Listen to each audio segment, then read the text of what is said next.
नमस्कार मित्रांनो. प्रकाश आंबेडकर साहेब असं म्हणतात, बाबासाहेब आंबेडकरचा अपमान केल्यामुळे भाजपा मंत्री गिरीश महाजन यांच्यावर ॲट्रॉसिटी अंतर्गत गुन्हा दाखल होऊन कठोर कारवाई झाली पाहिजे. आणि जर कोणी ॲट्रॉसिटीचा गुन्हा त्यांच्यावर दाखल करत नसतील तर मी स्वतः तो दाखल करणार, असं हे का म्हणाले. कारण 26 जानेवारीच्या भाषणामध्ये गिरीश महाजन यांनी बाबासाहेबांचं नाव घेतलं नाही, त्यांचा उल्लेख केला नाही, याच्यावर हा सगळा गदारोळ माजलेला आहे.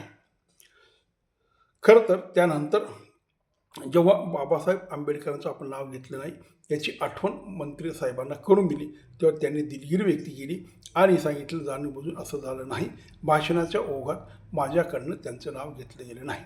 तर मग जर दिलगिरी व्यक्त केली तर तो विषय ती संपायला हवा होता, पण तसं झालं नाही.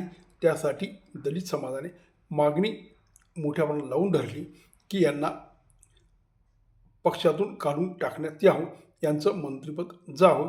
त्याचप्रमाणे त्यासाठी त्यांनी धरणे आणि मोर्चे वेगवेगळ्या शहरात काढले, निषेध व्यक्त केला. खरं तर मित्र, ही तशी म्हटली तर क्षुल्लक गोष्ट, पण तरीही दलित समाजाने ज्या पद्धतीने त्यांच्यावर बहिष्कार टाकण्याचा प्रयत्न केला, त्यांची विषयी तक्रार केली आणि त्यांचा निषेध केला, इथंपर्यंत ठीक होतं, हरकत नाही. बाबासाहेब थोर पुरुष आहेत, त्या देशासाठी त्यांचं फार मोठं योगदान आहे आणि घटना त्यांच्या बुद्धीच्या बळावरच या देशात उभी राहिली आणि तिला एक चांगलं स्वरूप आलं आणि त्या घटनेनुसार देश चालतो, हे हरकत नाही. पण यानंतर एवढं धरणं, एवढे मोर्चे आणि ॲट्रॉसिटीसारखा गुन्हा त्यांच्यावर दाखल करणं हा खरं सगळ्यात आशास्पद प्रकार आहे. पण खरं तर जेव्हा व्यक्तीपेक्षा त्याची पूजा व्हायला लागते, व्यक्तीच्या कामापेक्षा, व्यक्तीच्या कर्तृत्वापेक्षा व्यक्तीने दिलेलं जे योगदान आहे ते समाजासाठी असेल, देशासाठी असेल, ते विसरून जेव्हा व्यक्तिपूजा सुरू होते, मग ती गौतम बुद्धांची असो, मग ती बाबासाहेब आंबेडकरांची असो, मग ती शंकराचार्यांची असो, तेव्हा असं होतं. आणि मग समाज अशा पद्धतीने फक्त पूजेला लागतो आणि त्यांचे विचार, त्यांच्या कल्पना, त्यांनी केलेला त्याग आणि आपण त्यासाठी काय करायला हवं हे सगळं विसरतो आणि फक्त पूजेमध्ये मग्न होतो. आणि अशा पद्धतीचे मग काही किरकोळी झालं तरी अशा पद्धतीचा कायदा एक प्रकार हातात घेतला जातो, असा हा सगळा प्रकार आहे. खरं तर दलित समाजाने यापेक्षा वेगळं काही करण्याची गरज आहे. कारण बाबासाहेबांनी व्यक्तिपूजा मुळी सांगितली नव्हती, पण तरी हे करतात, ठीक आहे, ते त्यांचं दैवत आहे, हरकत नाही.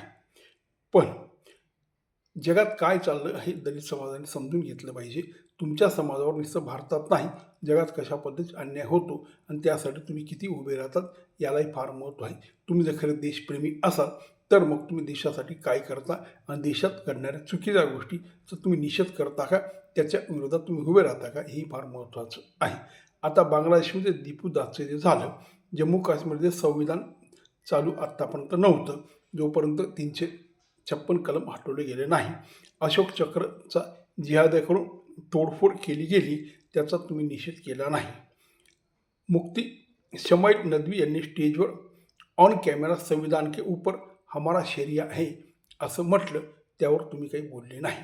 तेव्हा मित्र, तुम्ही काय बोलायला पाहिजे आणि काय करायला पाहिजे हे अंतर्मुख होऊन विचार करायला हवा. कारण मग ह्या अशा गोष्टी उभ्या राहतात की तिथं व्यक्तिपूजा सुरू होते, व्यक्तीचं महत्त्व गायलं जातं, पण व्यक्तीने केलेले कार्य, व्यक्तीने सांगितलेले काम आणि व्यक्तीने केलेला त्याग हे मात्र मागे पडतं.